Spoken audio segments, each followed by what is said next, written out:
Hey guys! So with today being St. Patrick's Day, I figured maybe we do something green. So what about some earth art? Ooh, I love earth art. Let's talk about it. So one of the most famous earth artists is Andy Goldsworthy. Now he is still alive. He's an American artist, and what he does is he goes out into nature and he rearranges the stuff he finds, and then he leaves it. Maybe takes a picture, but that's it, and then he just leaves it there and lets other people find it. So like with these pictures here, you see how he searched around the floor of the forest and he found the leaves that are all the right colors. And it's just all about how he arranged those leaves. Can you imagine walking through the forest one day and coming upon this? That would be so cool. I feel like I would think fairies are real. I don't know. Maybe they are. Maybe it's actually fairies, not him. But earth art is all about just going out and rearranging stuff that you find out in nature and leaving it for people to discover on their own.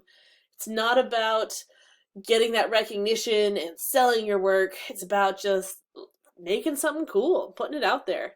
This piece here is actually a bunch of sticks pressed into mud and water. So if you look, there is a mirror image. So this was a really calm water, so it looks like it was a lake of some sort, probably pretty shallow, and he stuck the sticks into the mud and kind of got them to brace on each other, and since the water was so calm, they were able to reflect the image back to create this entire circle. Imagine one big wave and this would all be gone. Now, you can create some really cool radial designs with this as well. So radial is when something's coming out from the center, lots of lines of symmetry, and a circular design. Create something really cool with that really easily. This one's cool because it's all just sticks being bent and turned to make it look like almost the ripples of water, but it's sticks on top of the water.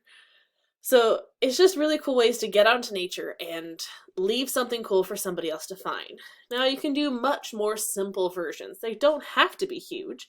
They can be much smaller like this. You could get a bunch of people together and do something big. Now a bunch of people together right now might not be the best idea, but if you're stuck with your family, maybe you guys all go out for a walk and you do something like this together. That could be really cool. It could just be filling a small spot with a bunch of colors. It doesn't have to be a full design. But can you imagine looking at this tree and seeing like, wait, what is that in yellow? Whoa, that's dandelions. That's different. Now, oops, you can actually create something that's real out of these. This person found these rocks and thought, ooh, well, if I arrange them together, they're going to look like little baby feet. So cute. Maybe these ones are trolls instead of fairies. I don't know why I'm so mythical with this one. But rearrange the stuff that you find. You don't have to bring stuff with you. There's no glue, there's no scissors. You could fill in some negative space somewhere. So these are just some sticks kind of pressed in between these two trees. You can make something that's real and try to replicate it, or you can make something abstract. Either way works fine.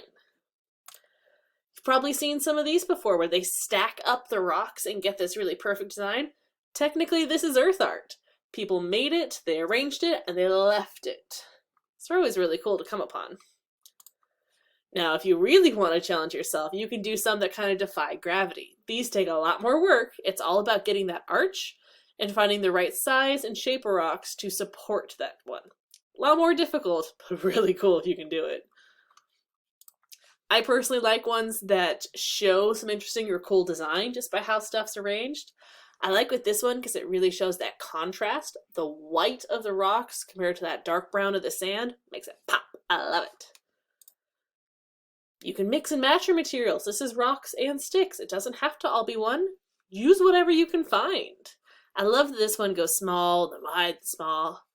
Looks really cool. Look like it's a statue that someone would probably buy. I like it.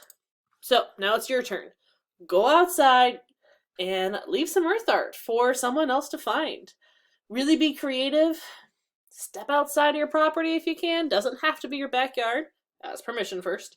But leave it where somebody else can find it. Because that's the whole point of earth art. It's about putting yourself out there and your art out there to make somebody else smile. Make somebody else's day.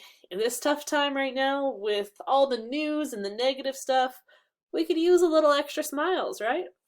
Be sure to take a picture of your work and submit it with this assignment so that way I can see what you did. And really get out there, guys. Have fun. Be creative.